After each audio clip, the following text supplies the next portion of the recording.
لله نحمده ونستعينه ونستغفره ونؤمن به ونتوكل عليه ونعوذ بالله من شرور أنفسنا ومن سيئات أعمالنا من يهده الله فلا مضل له ومن يضلل فلا هادي له ونشهد أن لا إله إلا الله وحده لا شريك له ونشهد أن سيدنا وسندنا مولانا محمدا عبده ورسوله أما بعد فقد قال الله تبارك وتعالى في كلامه المجيد وفرقانه الحميد بعد أعوذ بالله من الشيطان الرجيم بسم الله الرحمن الرحيم يرفع الله الذين آمنوا منكم والذين أوتوا العلم درجات وقال تعالى قل هل يستوي الأعمى والبصير ولا الظلمات ولا النور ولا الظل ولا الحرور وما يستوي الأحياء ولا الأموات وقال رسول الله صلى الله عليه وسلم خيركم من تعلم القرآن وعلمه أو كما قال عليه الصلاة والسلام وقال رسول الله صلى الله عليه وسلم طلب العلم فريضة على كل مسلم ومسلمة أو كما قال عليه الصلاة والسلام رب اشرح لي صدري ويسر لي أمري واحلل عقدة من لساني يفقهوا قولي اللهم صل على سيدنا محمد وعلى آل سيدنا محمد بارك وسلم في كلام أولنا اللهم صل على سيدنا محمد وعلى آل سيدنا محمد بارك وسلم في أوسط كلامنا اللهم صل على سيدنا محمد وعلى آل سيدنا محمد بارك وسلم في آخر كلامنا بزرگان محترم ومعزز سامعین کرام اللہ جل جلالہ عمل والہ کا احسان کرم فضل انعام ہوا کہ اللہ تبارک و تعالیٰ نے ہم سب کو اپنے گھر تک آنے کی توفیق نصیب فرمائی اور کچھ دین کی باتیں کہنے اور سننے کی توفیق نصیب فرمائی درود و سلام نازل ہوا آقائے مدنی تاجدار مدینہ احمد مجتبی محمد مصطفیٰ صلی اللہ علیہ وسلم کے ذات عالی پر بزرگ و دوستوں گزشتہ دو جمعوں ہی سے دین علم کی اہمیت و فضیلت کے متعلق چند باتیں سامنے آتی رہی ہیں دعا فرمائیں اللہ تبارک و تعالی ہم سب کو علم نافع کے دولت سے مالا مال فرمائے اور اس کے ساتھ عمل صالح کی توفیق نصیب فرمائے بزرگو دوستوں گزشتہ جمعہ میں نے یہ بات عرض کی کہ آج لوگوں میں تین واضح تبدیلیاں آ چکی ہیں پہلے زمانے کے لوگ اللہ کی معرفت حاصل کرنے میں اللہ کی معرفت کو ڈھونڈا کرتے تھے آج لوگ چیزوں کو ڈھونڈا کرتے ہیں چیزوں کی معرفت حاصل کرنے کی کوشش کرتے ہیں ریسرچ کرتے ہیں اپنی عقل و فہم اپنی سوچ و سمجھ اپنی ساری کوششیں اس کے پیچھے خرچ کرتے اور دوسری چیز پچھلے لوگ آخرت بنانے کے پیچھے اپنے آپ کو لگایا کرتے تھے.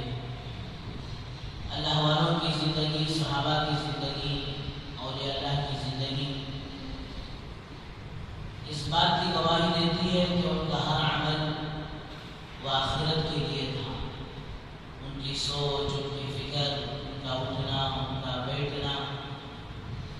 حسن بصری رحمۃ اللہ علیہ کو کوئی دیکھتا تو یوں محسوس کرتا یہ بیچارہ ابھی شاید اپنے باپ کو دفن کر آ رہا ہے، اپنے باپ کی جنازے کی نماز میں شریک ہو کر آ رہا ہے. جس طرح ایک بیٹے کو، ایک بچے کو اپنے باپ کے انتقال کا غم ہوتا ہے، حزن ہوتا ہے، اسی طرح فرمایا ان کی زندگی پوری کی پوری تھی. کیا مطلب؟ ہمیشہ آخرت کی فکر و اڑن و درد رہتا تھا. آج اللہ معاف فرمائے، ہماری فکریں، ہماری سوچ، ہمارے خواب و خیال سب دوستوں اس فانی ختم ہونے والی دھوکے کی زندگی، فنا ہونے والی دنیا کے پیچھے لگ رہے ہیں. اللہ ہم سب کی حفاظت فرمائے. حضرت عیسیٰ علیہ السلام نے ایک مرتبہ خواب میں دیکھا کہ ایک بوڑھی عورت بہت زیادہ اپنے آپ کو سجائی ہوئی ہے، حسین جمیل چہرہ بنائی ہے، جس طرح دلہن نکاح کے دن اپنے آپ کو سنوارتی ہے. تو حضرت عیسیٰ علیہ السلام کو تعجب اس بات پر ہوا کہ باوجود بوڑھی ہونے کے اپنے آپ کو کیوں سجا کر رکھی. اسی تعجب و حیرانی سے اس کو دیکھ رہے ہیں تو پھر ایک ہاتھ میں کیا دیتے ہیں کہ کچا اور تازہ خون اس کے ہاتھ میں لگا ہوا ہے.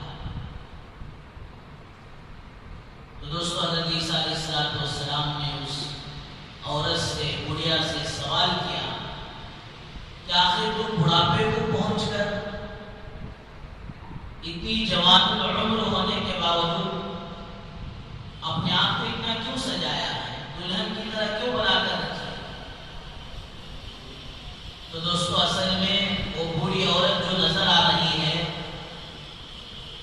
وہ دنیا ہے جو عورت کی شکل میں نظر آ رہی ہے، اور باوجود اس کے اتنے سال ہونے کے فرمایا وہ اپنے آپ کو بنا کر، سوار کر، سجا کر دنیا والوں کے سامنے پیش کر دی. اور پھر یہ دنیا کا انسان دھوکے میں پڑ کر اس کے پیچھے رہ جاتا ہے. اب نہ تو حلال و حرام کی تمیز رہی، نہ اللہ کے احکامات کی کوئی پرواہ رہی، نہ سرکار دو عالم صلی اللہ علیہ وسلم کی سنت اور شریعت سامنے رہی. کوئی چیز اب اس کے آنکھوں کے سامنے نہیں ہے. فرمایا اس بوڑھی پر یہ عاشق ہو جاتا ہے، یہ فریختہ ہو جاتا ہے، جس کی وجہ سے بزرگوں رمضان میں جہاں مسجدیں بھری بھری نظر آ رہی تھی، آج اللہ معاف فرمائے وہ مسجدیں مصلیوں کو دیکھنے کے لیے نمازوں میں ترس رہی ہیں. کیا مطلب؟ میری نیند سے مجھے بڑا پیار ہے، میری نیند مجھے محبوب ہے. اللہ کے نبی صلی اللہ علیہ وسلم نے فرمایا الصلاۃ خیر من النوم، کہ نماز نیند سے بہتر ہے. اور ایک مسلمان کہتا ہے نہیں، اس کو الٹا کرو، النوم خیر من الصلاۃ، نعوذ باللہ، کہ نیند نماز سے بہتر ہے. اللہ حفاظت فرمائے.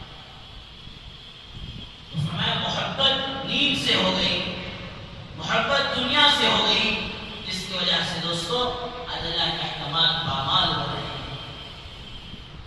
بھئی تھوڑی دیر کے لیے ٹھنڈے دماغ سے سوچو، کتنے آج دنیا کے اندر ایسے ممالک ہیں نہ انہیں دن کا چین حاصل ہے نہ تو رات کی نیند حاصل ہے۔ اللہ نے کتنا بڑا کرم کیا کہ عافیت کی زندگی گزارنے کے اللہ نے توفیق دی۔ جس اللہ نے رات لایا ہے، قل ارائیتم ان جعل اللہ علیکم اللیل سرمدا الی یوم القیامہ من الہ غیر اللہ۔ ارے ہے تم میں سے کسی کی طاقت کہ میں اگر دن کا دن ہی رکھ دوں تو قیامت تک تم سارے مل کر رات ہی لا سکتے ہیں؟ اگر میں رات کو رات ہی رکھ دوں تو تم ساری انسانیت مل کر اپنی ایڑی چوٹی کا زور لگا کر طاقتیں خرچ کر کر اس رات کو دن میں نہیں بدل سکتے۔ یہ دن اور رات کا نظام چلانے کی قدرت یہ میرے قبضے قدرت میں ہے، میں اس کا مالک ہوں۔ میرے بندو، ذریعہ معاش کے لیے میں دن نکال رہا ہوں، یولج اللیل فی النہار ویولج النہار فی اللیل۔ رات سے میں دن کو بدل رہا ہوں، دن سے رات کو بدل رہا ہوں۔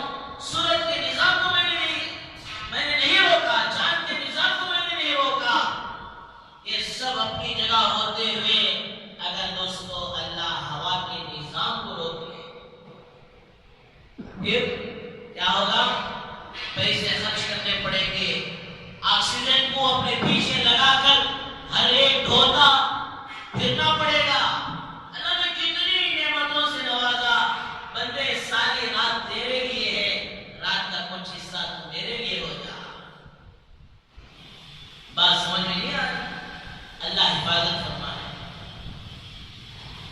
تو بزرگوں دوستو، پچھلے لوگوں کا حال یہ تھا کہ وہ اپنی زندگیاں آخرت کے لیے قربان کرتے تھے، اور آج اللہ معاف فرمائے ہماری زندگیاں دوستو دنیا کے لیے قربان ہو رہی ہیں۔ تیسری تبدیلی پچھلے لوگوں میں اور آج کے دور میں پچھلے لوگوں کا حال دوستو اپنے روح کی غذا کی فکر کرتے تھے، اور آج ہم اپنے پیٹوں کی غذا کی فکر کرتے ہیں۔ جس طرح انسان کے جسم کو غذا نہیں ملے گی تو پھر دوستو یہ کمزور ہو جائے گا، ضعیف ہو جائے گا، اسی طرح اس سے کہیں زیادہ میرے بزرگوں دوستو اگر روح کو غذا نہ ملے تو فرمایا روح کمزور ہو جائے گا۔ انسان کا جسم مٹی سے بنا ہے تو مٹی سے پیدا ہونے والی چیزیں انسان کی غذا ہیں، اور فرمایا روح یہ اللہ کی طرف سے آئی ہوئی چیز ہے، یہ اللہ کا امر ہے، تو اس کی غذا بھی دوستو وہ اللہ کے احکامات ہیں، وہ قرآن کی تلاوت ہے، وہ دین علم ہے، وہ اللہ کا ذکر ہے کہ جس سے دوستو روح کو غذا پہنچے گی۔ تو الغرض بزرگوں دوستو وہ اللہ کی معرفت حاصل کرنے کے لیے علم کا ہونا ضروری ہے۔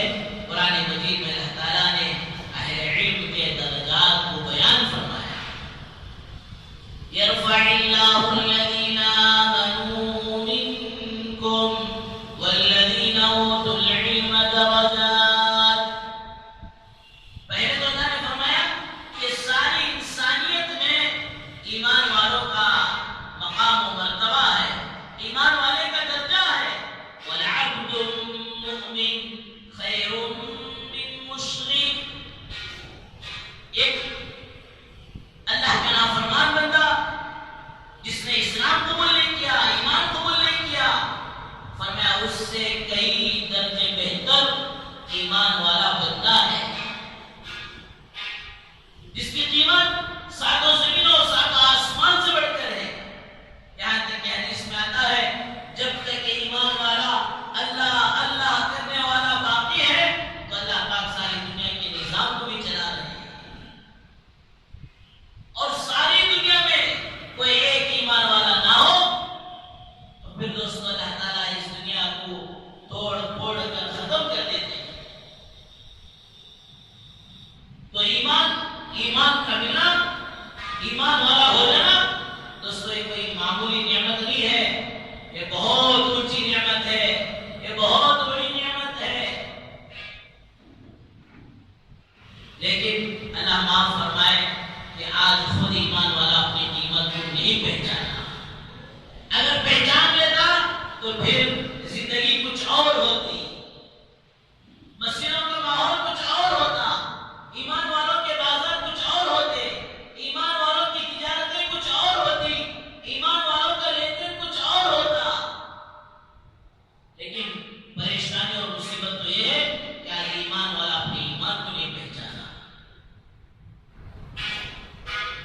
ایک بزرگ واقعہ سناتے کہ ایک بمن کا بچہ ہے نا، وہ بیل کا گوشت نس کیا.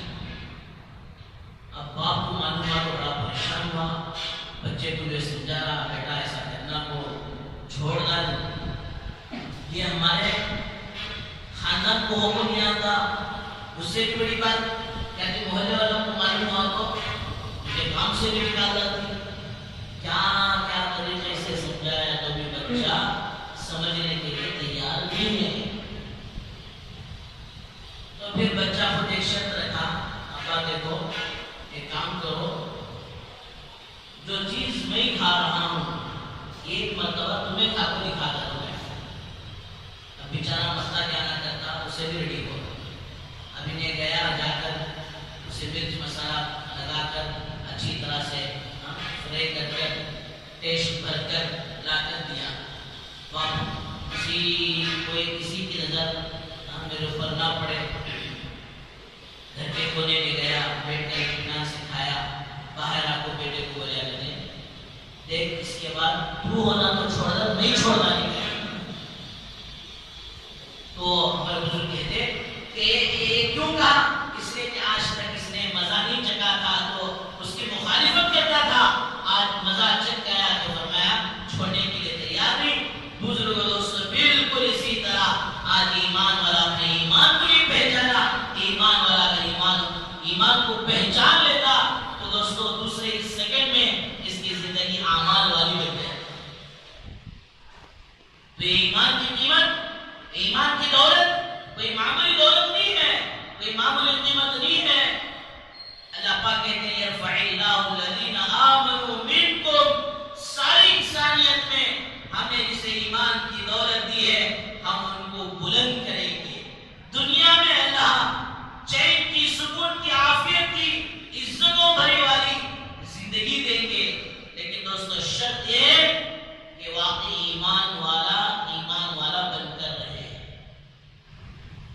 جسے قرآن نے کہا سورہ آل عمران میں وَلَا تَهِنُوا وَلَا تَحْزَنُوا وَأَنْتُمُ الْأَعْلَوْنَ إِن كُنتُم مُؤْمِنِينَ. تم ہی قرآن کا چیلنج ہے، تم ہی سر بلند رہو گے، تم ہی سر بلند رہو گے. شرط یہ ہے ان کنتم مؤمنین، اگر تم ایمان والے بن جائیں. اللہ کے نبی صلی اللہ علیہ وسلم صحابہ کے سامنے اس امت کے آخری حالات بیان کر رہے ہیں کہ میری امت پر ایک دور وہ آئے گا کہ باوجود وہ کثرت میں ہونے کے، میجارٹی زیادہ ہونے کے، وہ تنکوں کی طرح اڑ جائیں گے، کوئی ان کی حیثیت نہیں ہوگی. صحابہ پوچھ رہے ہیں یا رسول اللہ، زیادہ ہونے کے باوجود، میجارٹی میں ہونے کے باوجود ایمان والوں اتنے کمزور پڑ جائیں گے؟ اللہ کے نبی نے فرمایا ہاں، اس وقت جب وہ کلمے کے اندر خلط ملط کر دیں گے، کلمے کے اندر مکس کر دیں گے. کیا مطلب؟ لا الہ الا اللہ محمد رسول اللہ، اس کے الفاظ بدل دیں گے. مکس کا مطلب کیا ہے؟ خلط ملط ہو جانے کا مطلب کیا ہے؟ کہ لا کے بعد محمد آیا، پھر اللہ کے بعد رسول اللہ آیا، ایسا ہو جائے گا. صحابہ پوچھ رہے کہ یا رسول اللہ یہ خلط ملط کا مطلب کیا ہے؟ ہمیں سمجھ میں نہیں آیا. اللہ کے نبی صلی اللہ علیہ وسلم نے فرمایا جب میری امت میجارٹی میں ہونے کے باوجود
کا پیغام دینا تھا، اس کا ساری دنیا کو اس کا میسج پہنچانا تھا، لیکن دوستو یہ خود راستہ بتانے والا خود راستہ بھٹک گیا۔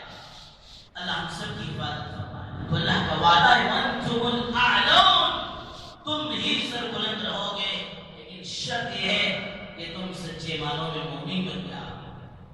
آج اللہ معاف فرمائے وہ ایمانیت زندگی سے نکلنے کی وجہ فرمائے دوستو، جس کی وجہ سے جہاں مسلمان ممالک ہیں اللہ حفاظت فرمائے، اللہ اس امت پر رحم و مغفرت کا مانیہ فرمائے۔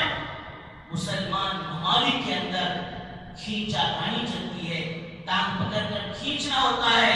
محمد مرسی وہ مصر کا صدر بن کر دوستو اسلامی احکام کو نافذ کرنا ہی کیا فرمایا، سارے اس پر ٹوٹ پڑتے ہیں اور اس مرد مومن کو اللہ والے کو دوستو نیچے نکال کر ظالم کون؟ غیر نہیں، دوسرا نہیں، مسلمان خود، کیا اسے مسلمان کہیں، منافق کہیں، کیا اسے کہا جائے، ورنہ اسے ہٹا کر یہ دوسرا ظالم وہاں پہ اٹھا ہے۔ وَأَنْتُمُ الْأَعْلَوْنَ إِن كُنتُم مُؤْمِنِينَ۔ پھر آگے فرمایا وَالَّذِينَ أُوتُوا الْعِلْمَ دَرَجَاتٍ، ایمان والوں میں اللہ تعالیٰ اہل علم کو درجات دیں گے۔ حدیث میں میرے اور آپ کے آقا حضور اکرم صلی اللہ علیہ وسلم نے ارشاد فرمایا، جب اللہ تبارک و تعالیٰ کسی عام بندے سے خوش ہوتے ہیں تو اللہ تعالیٰ اس کے لیے جنت میں محل بناتے ہیں۔ کسی اپنے علم والے سے، اہل علم سے اللہ خوش ہوتے ہیں تو دوستو اس کے لیے شہر کو آباد فرما دیتے ہیں، اسے ایک محل ملتا ہے، اسے ایک پوری بستی مل جاتی ہے۔ والذین اوتوا العلم درجات، اور اللہ تعالیٰ نے قرآن مجید میں کئی جگہ فرمایا قل هل يستوي الاعمى والبصير، اس طرح آنکھ اور بے آنکھ، اندھا اور بینا، ان کا جوڑ نہیں ہے۔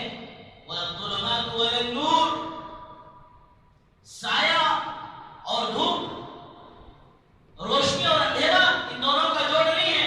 والظل والحرور، سایہ اور چھاؤں، فرمایا دھوپ اور چھاؤں یہ دونوں کا جوڑ نہیں ہے۔ آگے فرمایا وما يستوي الاحياء ولا الاموات، زندہ اور مردہ ان دونوں کا جوڑ نہیں ہو سکتا۔ اسی طرح لا يستوي اصحاب النار واصحاب الجنہ، جنت اور دوزخ یہ دونوں برابر نہیں ہو سکتے۔ بزرگوں دوستو اسی طرح اہل علم اور بے علم یہ دونوں برابر نہیں ہو سکتے۔ اللہ کے نبی صلی اللہ علیہ وسلم نے ارشاد فرمایا حدیث مبارکہ میں اذا مات الانسان انقطع عمله، جب انسان مر جاتا ہے تو اس کا عمل کا سلسلہ ختم ہو جاتا ہے۔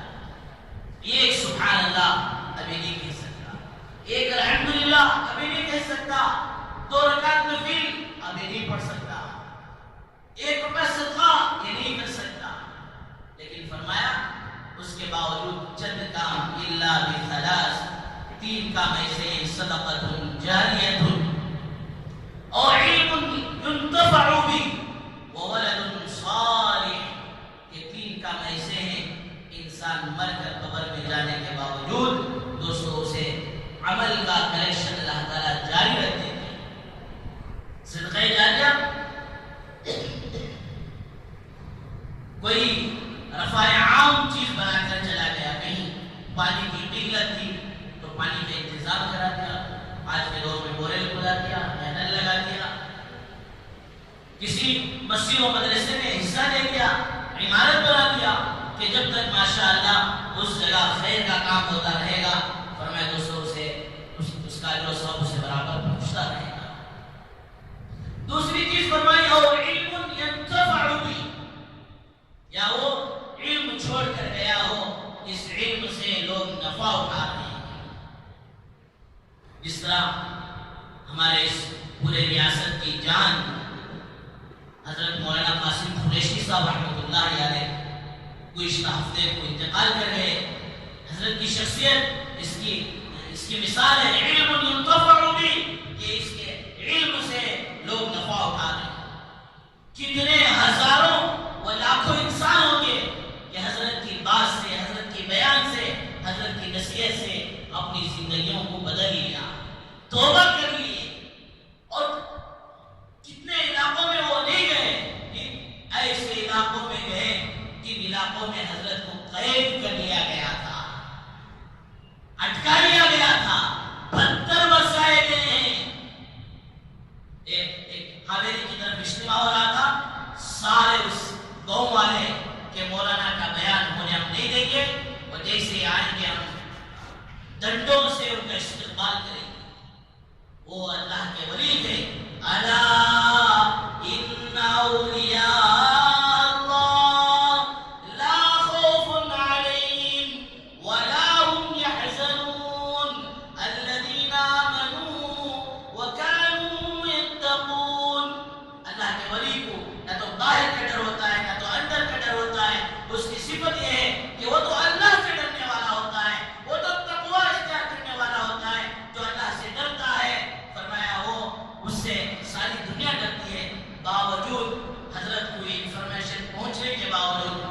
باوجود یہ اس چیز کا علم ہونے کے باوجود حضرت 2 رکعت نماز پڑھے اور کہا جی چلو جی دیکھیے کون آدمی سو دیکھیں گے. پورے دلیری کے ساتھ آئے اور مجمع میں بیان کیا. فرمایا دوستو جو لوگ مارنے کے لیے آئے تھے انہوں نے اس مجلس سے توبہ کر گئے. الغرض وہ عجیب و غریب شخصیت تھی. اللہ کے نبی صلی اللہ علیہ وسلم کے وہ اوصاف و اخلاق جب پتھر کھا کر پھول برسائے ہیں، یہ نمونہ تھے کہ حضرت کی زندگی میں بھی کئی لوگوں نے کئی طرح کی تکلیفیں دی، لیکن ان کا بدلہ حضرت نے پھولوں ہی سے دیا تھا، دعاؤں ہی سے دیا تھا، جس کی وجہ سے ایک صوبہ کرناٹک کا ایک بڑا مجمع اللہ نے ان کو ذریعہ بنا کر راہ راست پر لایا، دین کے راستے پر لایا. اور علم ينتفع بھی کہ انہوں نے مدرسہ چھوڑ کر گئے. رام نگر کے اندر مدرسہ مدینہ العلوم 8 اولاد تھی اور 8 کے 8 اولاد ماشاءاللہ مفتیان کرام تھے. اور علم ينتفع بھی کہ ان کے علم سے نفع اٹھایا جا رہا. اور اولاد صالح، یا دوستو مرنے سے پہلے اپنی اولاد کو نیک صالح بنا کر جاؤ. بعض لوگ یہ سارے ثواب کرتے ہیں قرآن پڑھ کر، قل درود پڑھ کر، یا پھر ان کے نام پر کچھ مال لگا کر ان کو ثواب پہنچانے کی کوشش کرتے ہیں. اگر دوستو ہم نے اپنی اولاد کو نیک صالح بنا دیا، اچھے بنا دیے، نیکوکار بنا کر چلے گئے، وہ اولاد کسی عمل کو ہاتھ اٹھا کر دعا کرنے کی ضرورت نہیں، وہ بچوں کا دیندار ہونا ہی اس باپ کے لیے صدقہ جاریہ بن جائے. اس لیے میرے بزرگ دوستو، میں نے پہلے ہی جو بات کیا، دنیاوی تعلیم پڑھانے سے کوئی منع نہیں کرتا، دنیا کے حوالے کر دینے سے منع کرتا ہے. اس لیے اپنے بچوں کی فکر کرو، ان مکاتب کی اہمیت کو سمجھو، اور ان مکاتب کے اندر اپنے بچوں کو دوستو بھیج کر قرآن مجید پڑھاؤ. اللہ کے نبی صلی اللہ علیہ وسلم کے احادیث مبارکہ انہیں سکھاؤ. لیکن ایک بات دوستو عرض کروں کہ ابھی 2-4 پہلے ایک ساتھی کو نبی کہا تمہارے بچے آ رہے نا، حضرت 3 سال ہے اس کا قرآن پورا نہیں ہوا. بچی کو سی کلاس میں ہے، فرسٹ اسٹینڈرڈ پہلی کلاس جو ہے پوری ہو گئے، اب سیکنڈ میں ابھی 4 کو ہے. کیا مطلب ہماری بچی LKG UKG کو آ گئی تھی، فرسٹ اسٹینڈرڈ میں بھی پہلی کلاس میں بھی آپ کے مدرسے کو آئی تھی، قرآن پورا نہیں ہوا. اللہ کے بندے 7 گھنٹیاں 6 پیریڈ 5 پیریڈ اسکول میں پڑھاتا ہے تو وہ ایک دن شمار ہوتا ہے. آتی سو لیٹ کی، جاتی سو جلدی کی، وہ سب بھی چھوڑ کو آدھا گھنٹہ سکول سے بیٹھتی سو اسے بھی ایک سال میں شمار. ارے بیبی سٹنگ میں LKG UKG میں اسے کوئی شعور آتا ہے، وہاں تو آیا کو رکھ کر کام چلاتے ہیں اور اسے بھی سال میں شمار. اتنا جلدی مت کرو. میں نے پہلے عرض کیا قرآن مجید کو تجوید سے پڑھنا واجب ہے. 5th تک، 5ویں کلاس تک تمہارا بچہ پہنچے، تمہاری بچی پہنچے. 5ویں کلاس میں 3 میں ہو گئے تو الحمدللہ، 4 میں ہو گیا تو اور اچھا ہے. کہ وہاں بھی نہیں ہوا تو 5ویں کلاس میں تو انشاءاللہ قرآن پڑھائیں گے، اس کے ساتھ ساتھ اسے دینی معلومات فراہم کریں گے. کتنے بچے ایسے ہیں جب دینیات کا سسٹم نہیں تھا، دینیات کا نظام نہیں تھا، صرف قرآن پڑھے اور دوستوں چلے گئے، اور فرمایا اس کے بعد انہیں اور کوئی دینی علوم، دینی باتیں سیکھنے کا موقع نہیں ہوا. لیکن اس دینیات کے اندر ایسا نظام اور ایسا سسٹم بنائے 5 تک پہنچنے تک، 5ویں تک پہنچنے تک وہ بہت سارے حدیث کو سیکھ لیں گے، بہت سارے دینی معلومات کو حاصل کر لیں گے. اسماء الحسنى وللہ الاسماء الحسنى فادعوه بها. اللہ تعالیٰ کے اچھے اچھے نام ہیں، ان ناموں کے ذریعے سے پکارو. اللہ کے نبی صلی اللہ علیہ وسلم نے حدیث مبارکہ میں فرمایا جو اسماء الحسنى کو یاد کرے گا اللہ اس کا داخلہ جنت میں طے کرے گا. وہ بچہ اتنے بھی دل میں کیسے یاد کر لے گا؟ وہ 5 تک آئے گا تو ماشاءاللہ وہ 5 تک پڑھنے تک دوستو اسماء الحسنى کو یاد کر لے گا. ایسے دیگر بہت ساری معلومات سے فرمایا اگر دوستو بڑے سے سوال کیا جائے تو پریشان ہو جائے. نہیں، اسلامی معلومات کے بارے میں سوال جواب کا ہے، انہوں نے ایک چارٹ رکھا ہے، اس کے ذریعے سے بہت سارے ماشاءاللہ وہ دینی معلومات کو معلوم کر لیتا ہے. آسمانی کتابیں کون سے ہیں، مشہور فرشتے کون سے ہیں، اور امام المفسرین صحابی کون ہیں، شاعر رسول کون ہیں، ایسے بے شمار دوستو سوال جواب کے انداز میں اس کو رکھا گیا ہے. ہمیں ساری چیزیں حاصل کرنے کے ساتھ ساتھ دوستو جب وہ قرآن کو بھی حاصل کرے گا تو گویا ایک تو قرآن کا نور اس کے اندر اترے گا، پھر دوسری طرف دوستو حدیث کا نور اس کے اندر اترے گا، تو تیسری طرف اسے دین کے ضروری معلومات معلوم ہو جائیں گے کہ وضو کس سے ٹوٹ رہا ہے، وضو میں کتنی چیزیں فرض ہیں، غسل کس سے ٹوٹ رہا ہے اور غسل میں کتنی چیزیں فرض ہیں، یہ سارے معلومات اسے معلوم ہو جائیں گے. تو دوستو ایک تو مدارس کو بھیجو اور پھر جلدی نہ کرو، اطمینان سے بچہ اور دینی معلومات کے ساتھ قرآن مجید نازلہ پڑھنے والا بنے. ایک عام طور پر غلط فہمی یہ ہو رہی ہے کہ گلی گلی میں جسے سا اور سین صاد اس کے معنی الگ الگ ہیں. جب مثال کے طور پر اللہم صلی علی، اے اللہ رحمت نازل فرما محمد صلی اللہ علیہ وسلم، اسے کوئی اللہم صلی پڑھ دیا تو یہ ہوگا اے اللہ تلوار اتار دے نعوذ باللہ محمد صلی اللہ علیہ وسلم. اسے تجوید کا کوئی پتہ ہی نہیں. اب گلی گلی میں وہ جو ہے آپا جان مدرسہ کھولنے کو بیٹھ گئے، بتی ہو کہ ابھی طریقہ سے ہو، ٹرافک کا مسئلہ، فلاں مسئلہ، جہاں کوئی ہنس کیسا نہیں پڑھ لے. نہیں، ایسے غلطی مت کرو. قرآن مجید کو تجوید سے پڑھنا واجب ہے. جس کی تجوید صحیح ہے، جو تجوید سے پڑھا سکتے ہیں، منع نہیں ہے. آپ کے بچوں کی سیفٹی میں آپ پڑھاؤ، لیکن دینی ایسے ویسوں کے ہاتھوں میں جسے تجوید کا کوئی علم نہیں ہے، جسے خود تجوید سے پڑھنا نہیں آتا، وہاں لے جا کر اپنے بچوں کی زندگیوں کو برباد مت کرو. الغرض بزرگوں دوستو، یہ ہمارے اولاد کو ہم نے نیک صالح بنا لیا اور فرمایا یہ مدارس کے اندر ہم نے حصہ لے لیا تو یہ مدارس سے بچے ہمارے لیے صدقہ جاریہ بن جائیں گے، دنیا میں آنکھوں کی ٹھنڈک بنیں گے. ہم قبروں میں جائیں گے تو ہمارے لیے یہ بچے، یہ علم دوستو قبر بھی ہماری منور کرنے والے بنیں گے. اللہ تعالیٰ سے دعا فرمائیں اللہ تعالیٰ ہم سب کو صحیح معنوں میں علم دین حاصل کرنے کی اور اس پر بھرپور عمل کرنے کی توفیق و سعادت نصیب فرمائیں. حضرت مولانا قاسم قریشی رحمۃ اللہ علیہ کے حق میں دعا فرمائیں اللہ تعالیٰ حضرت کی بال مغفرت فرمائے، اپنے جوال رحمت میں اللہ تعالیٰ سایہ نصیب فرمائے اور ان کے پس منظر کو صبر جمیل و جزیل نصیب فرمائے. اور اللہ تبارک و